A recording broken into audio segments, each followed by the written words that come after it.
আমন্ত্রণ রাতের বাংলায়, সঙ্গে আছি আমি দেলোয়ার হোসেন। শুরুতেই সংবাদ শিরোনাম।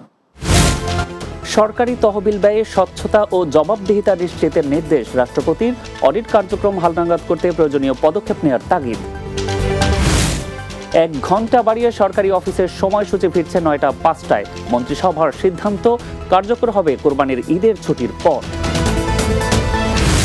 এবং কোরবানির চামড়ার দাম নির্ধারণ। ঢাকায় গরুর চামড়া প্রতি বর্গফুট 55-60 টাকা ও ঢাকার বাইরে 50-55, খাসির চামড়া 20 থেকে 25।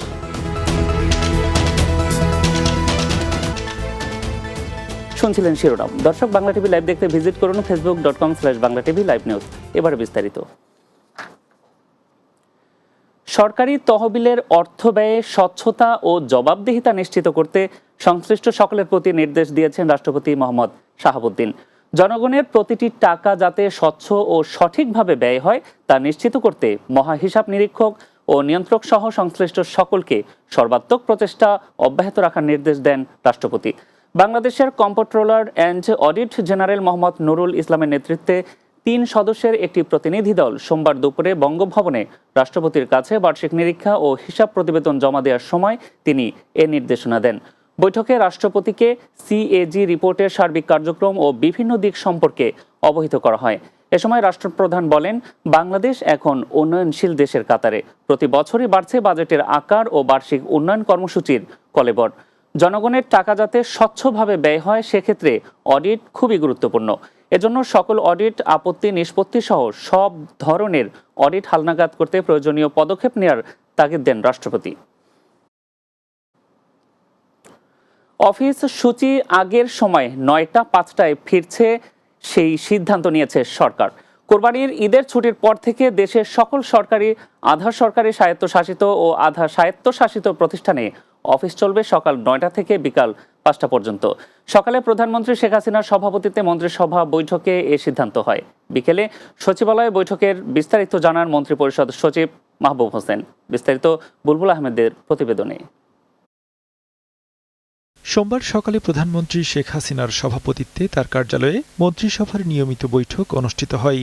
এতে বাংলাদেশ বন শিল্প উন্নয়ন কর্পোরেশন আইন 2024-এর খসড়ার নীতিগত ও চূড়ান্ত অনুমোদন সহ বেশ কয়েকটি নীতিমালার খসড়া নিয়ে আলোচনা হয়। পরে বিকেলে সচিবালয়ের সংবাদ সম্মেলনে মন্ত্রিসভার বৈঠকের বিস্তারিত জানান মন্ত্রিপরিষদ সচিব মাহবুব হোসেন। তিনি বলেন, মন্ত্রিসভার সিদ্ধান্ত 1 ঘন্টা বাড়িয়ে সরকারি অফিস সময় সকাল 9টা থেকে 5টা পর্যন্ত করা হচ্ছে। এটি কার্যকর হবে কোরবানির ঈদের ছুটির পর থেকে। 9টা থেকে 4টা পর্যন্ত অফিস সময় ছিল, সেটা আমরা 2022 সালে বোধহয় করা হয়েছিল, আমার যদি মনে পড়ছে 22 সালে থেকে এটি করা হয়েছিল।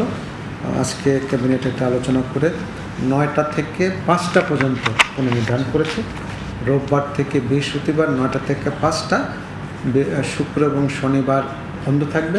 সচিব জানান, আজকের মন্ত্রিসভায় নেদারল্যান্ডস ও মরিশাসের সঙ্গে দ্বৈত কর আরোপ পরিহার ও রাজস্ব ফাঁকি রোধে হওয়া চুক্তি অনুসমর্থনের প্রস্তাব অনুমোদন দেওয়া হয়েছে। আমরা বিভিন্ন দেশের সাথে যাতে দ্বৈত কর পরিহার করা হয় সেজন্য আমাদের চুক্তি স্বাক্ষর করে আবার সেটাকে আবার রেটিফিকেশন করতে হয়। এইটি হলো এই বছরের 28/2/24 তারিখে অনুমোদন করা হয়েছিল।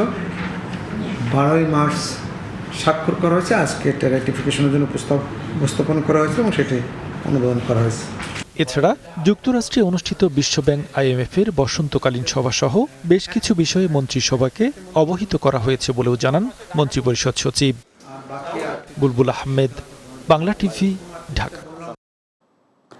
আগামী 2024-25 অর্থ বছরের জন্য 11,95,486 কোটি টাকার বিকল্প বাজেট প্রস্তাবনা দিয়েছে বাংলাদেশ অর্থনীতি সমিতি।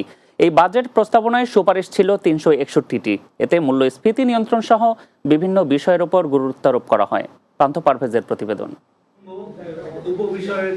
সোমবার সকালে বাংলাদেশ অর্থনীতি সমিতির অডিটোরিয়ামে আয়োজন করা হয় বাংলাদেশ বিকল্প বাজেট প্রস্তাবনা 2024 ও 25 উন্নত বাংলাদেশ অভিমুখী বাজেট শীর্ষক সংবাদ সম্মেলন। এতে বক্তব্য উপস্থাপন করেন বাংলাদেশ অর্থনীতি সমিতির সভাপতি ডক্টর কাজী খলিকুজ্জামান আহমদ ও সাধারণ সম্পাদক অধ্যাপক ডক্টর মোহাম্মদ আইনুল ইসলাম সহ অন্যান্যরা। আমরা বাজেট ঘাটতি কমানোর পক্ষে, কারণ ধার কর্জ করে ঘি খাওয়ার কোনো অর্থ হয় না। আমাদের প্রস্তাবিত মোট বাজেট, সরকার প্রস্তাবিত চলমান অর্থবছরের বাজেটের তুলনায় 1.57 গুণ বড়। বিকল্প বাজেট প্রস্তাবনায় মূল্যস্ফীতি নিয়ন্ত্রণ, রেমিটেন্স বৃদ্ধি, ব্যাংক ও রিজার্ভ শক্তিশালীকরণ সহ মোট 361টি সুপারিশ করে বাংলাদেশ অর্থনীতি সমিতি। ব্যাংক খাতের কথা বলেছেন, এখানে দুষ্টচক্র আছে। দুষ্টচক্র পেঁয়াজের বাজারে যেমন আছে, আলুর বাজারে আছে ডলারের বাজারে।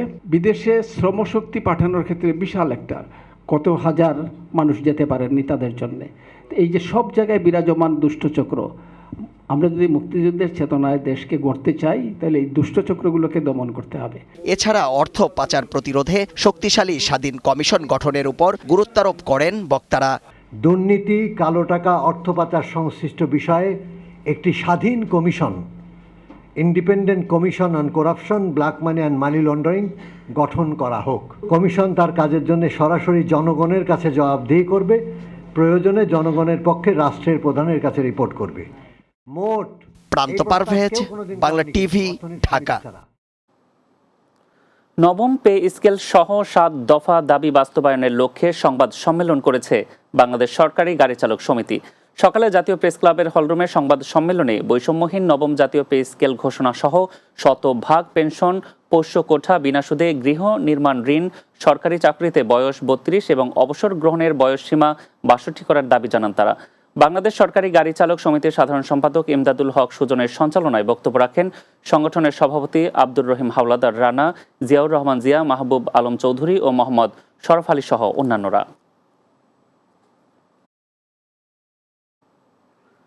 এবছর ঢাকায় লবণযুক্ত গরুর চামড়ার প্রতি বর্গফুটে দাম গত বছরের তুলনায় সর্বোচ্চ 5 টাকা ও ঢাকার বাইরে সর্বোচ্চ 7 টাকা বাড়ানো হয়েছে। সোমবার সচিবালয় বাণিজ্য মন্ত্রণালয়ে কাঁচা চামড়ার মূল্য নির্ধারণ ও সুষ্ঠু ব্যবস্থাপনা বিষয়ক সভা শেষে গরুর চামড়ার দাম ঘোষণা দেন Bangladesh finished leather goods and footwear exports অ্যাসোসিয়েশনের সভাপতি মহিউদ্দিন আহমেদ। তিনি জানান, এবছর ঢাকায় লবণযুক্ত গরুর চামড়ার দাম প্রতি বর্গফুট নির্ধারণ করা হয়েছে 55 থেকে 60 টাকা। ঢাকার বাইরে লবণযুক্ত প্রতি বর্গফুট গরুর চামড়ার দাম নির্ধারণ হয়েছে 50 থেকে 55 টাকা। এছাড়া সারা দেশে খাসির চামড়ার প্রতি বর্গফুট দাম হবে 20 থেকে 25 টাকা, আর বকরির চামড়ার দাম নির্ধারণ হয়েছে প্রতি বর্গফুটে 18 থেকে 20 টাকা। এ বিষয়ে বাণিজ্য প্রতিমন্ত্রী আহসানুল ইসলাম টিটু বলেন, এবছর কোরবানির পশুর চামড়া সংরক্ষণে সর্বোচ্চ গুরুত্ব দেওয়া হবে। উপলক্ষে যে চামড়া কালেকশন হয় এবং সেই চামড়ার কালেকশনটা যেন সঠিকভাবে হয়, এটাই আসলে আমাদের মূল উদ্দেশ্য, যাতে একটা নির্ধারিত মূল্য থাকে, যে মূল্যে আমাদের ট্যানারিরা এটা সংগ্রহ করে এইটার বিভিন্ন প্রসেস করে আলটিমেটলি এটাকে এক্সপোর্ট করতে পারে। জামাত সহ সাম্প্রদায়িক অপশক্তির সঙ্গে বিএনপির গভীর বন্ধন রয়েছে বলে মন্তব্য করেছেন আওয়ামী লীগের সাধারণ সম্পাদক এবং সড়ক পরিবহন ও সেতুমন্ত্রী ওবায়দুল কাদের। সোমবার দুপুরে গণমাধ্যমে পাঠানো এক বিবৃতিতে তিনি এসব কথা বলেন। বিবৃতিতে আওয়ামী লীগ সাধারণ সম্পাদক আরও বলেন, জামাতের রাজনীতি বাংলাদেশের মূল চেতনা, মহান মুক্তিযুদ্ধের আদর্শ ও স্বাধীনতার মূল্যবোধের পরিপন্থী। দেশবিরোধী অপশক্তিকে বিএনপি নিজেদের রাজনৈতিক হাতিয়ার হিসেবে ব্যবহার করে আসছে।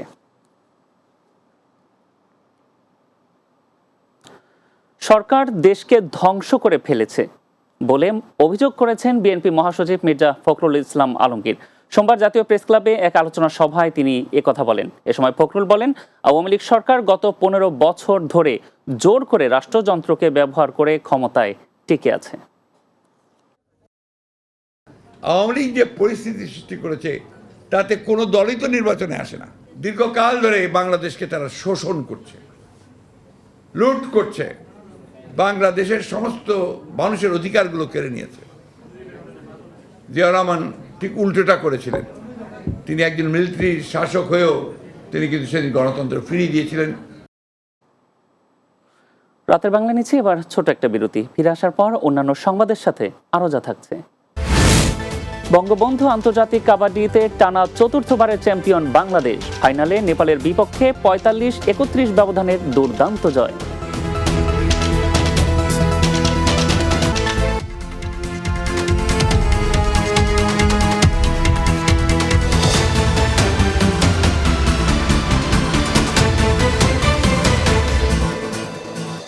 বিরতির পর আরো একবার স্বাগত রাতের বাংলায়।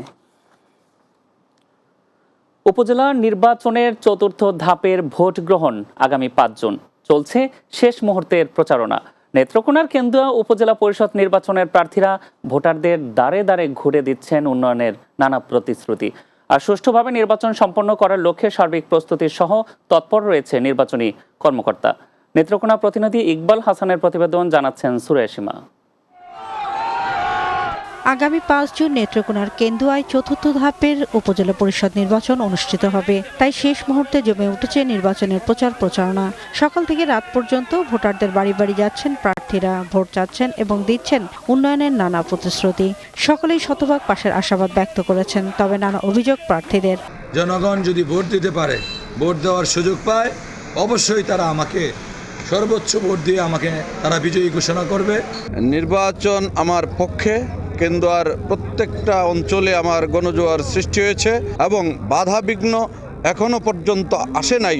তো সামনের দিনগুলিতে কি হবে সেটা এখন সময়ের ব্যাপার। এদিকে বসে নেই ভাইস চেয়ারম্যান ও মহিলা ভাইস চেয়ারম্যান প্রার্থীরাও। তারাও প্রচারণায় ব্যস্ত সময় পার করছেন। তবে মাদকমুক্ত করে এলাকার সার্বিক উন্নয়ন যে করবে এমন প্রার্থীকে ভোট দিতে চান ভোটাররা। আমরা চাই 3 জন প্রার্থীর মধ্যে মানুষ যাকে যোগ্য মনে করে তাকেই সিলেক্ট করবে। যোগ্যমান ব্যক্তি মনে হয় আমরা তাকেই ভোটটা দিব। আগামী দিনের উন্নতির ব্যাপারে যারা কাজ করবে, উন্নয়নের চিন্তাভাবনা যারা করবে, তাদেরকে নির্বাচিত করবে জনগণ। নির্বাচনে আচরণবিধি লঙ্ঘনকারীদের বিরুদ্ধে লিখিত অভিযোগের প্রেক্ষিতে আইনগত ব্যবস্থা নেওয়া হবে। তবে নির্বাচন সম্পন্ন করার লক্ষ্যে সার্বিক প্রস্তুতি রয়েছে বলে জানান উপজেলা নির্বাহী অফিসার ও সহকারী রিটার্নিং কর্মকর্তা। যে ধরনের আচরণবিধির লঙ্ঘন হয়েছে সেই ব্যাপারগুলো আমরা সরাসরি সেগুলো আমলে নিয়ে আমরা আইনগত ব্যবস্থা নিয়েছি। নির্বাচন কাল এবং নির্বাচন পরবর্তী সময় পর্যন্ত আইন শৃঙ্খলা পরিস্থিতি রক্ষার জন্য আইনগতভাবে মোকাবেলা করা দরকার, সেগুলো আমরা করে যাব। উপজেলায় চেয়ারম্যান প্রার্থী রয়েছেন 5 জন, ভাইস চেয়ারম্যান 3 জন এবং মহিলা ভাইস চেয়ারম্যান 6 জন। Desk report, Bangla TV. উজানের ঢলে বন্যায় সুনামগঞ্জ জেলা শহরের সাথে তাহিরপুর উপজেলার সরাসরি সড়ক পথে যোগাযোগ বিচ্ছিন্ন হয়ে পড়ছে। এতে ভোগান্তিতে পড়েছেন লক্ষাধিক মানুষ। সোমবার দুপুরে বিশ্বম্ভরপুর উপজেলা অংশের শক্তিয়ার খলার দুর্গাপুর এবং 100 মিটার সড়ক ডুবে যাওয়ায় যোগাযোগ বিচ্ছিন্ন হয়ে পড়ে। গতরাত থেকে টানা বৃষ্টি ও পাহাড়ি ঢলে ক্রমাগত বাড়ছে সুনামগঞ্জের সকল নদ নদীর পানি। সুনামগঞ্জ পানি উন্নয়ন বোর্ডের নির্বাহী প্রকৌশলী মামুন হাওলাদার বলেন, বৃষ্টিপাত ও উজানের ঢল অব্যাহত থাকলে সুনামগঞ্জের সকল নদ নদীর পানি বিপদসীমা অতিক্রম করবে। পানি বাড়ার কারণে আমরা যে জরুরি কাজে যারা আসতেছে, কেউ নৌকায়, কেউ ভিজে, এইভাবে পানিতে যোগাযোগ ব্যবস্থা খুব খারাপ আর কি। পানির মাঝে আমরা কিছু করতেও পারি। বন্যা হলে তো মনে করো অন্য তো আমরা বাসায় নিব। আমাদের হাওড়ে যেহেতু এখনো পর্যাপ্ত পরিমাণে ধারণ ক্ষমতা রয়েছে এবং সেক্ষেত্রে নদীর পানি বাড়লেও এটি হাওড়ে প্রবেশ করবে। শহর পরিচ্ছন্নতায় ভূমিকা রাখায় স্বেচ্ছাসেবী সংগঠন বিডি ক্লিনকে 8 লাখ টাকা অনুদান দেওয়ার ঘোষণা দিয়েছেন ঢাকা উত্তর সিটি কর্পোরেশনের মেয়র আতিকুল ইসলাম। সোমবার সকালে বিডি ক্লিনের 8ম প্রতিষ্ঠা বার্ষিকী উপলক্ষে নগর ভবনের সামনে আয়োজিত অনুষ্ঠানে তিনি এ ঘোষণা দেন। এ সময় শহর পরিচ্ছন্ন রাখতে নাগরিকদের নিজ নিজ উদ্যোগে এগিয়ে আসার আহ্বান জানান মেয়র। তিনি বলেন, নির্দিষ্ট স্থানে বর্জ্য ফেলা শহর সুন্দর করতে নাগরিকদের আরও সচেতন হতে হবে। দেশকে পরিষ্কার করতে হয়, নিজের শহরকে ভালোবাসতে হয়। আমরা কিন্তু সবাই এই শহর থেকে নিচ্ছি। এখন সময় আসছে এই শহরকে কিছু দেওয়ার জন্য। এবার চট্টগ্রাম সংবাদ।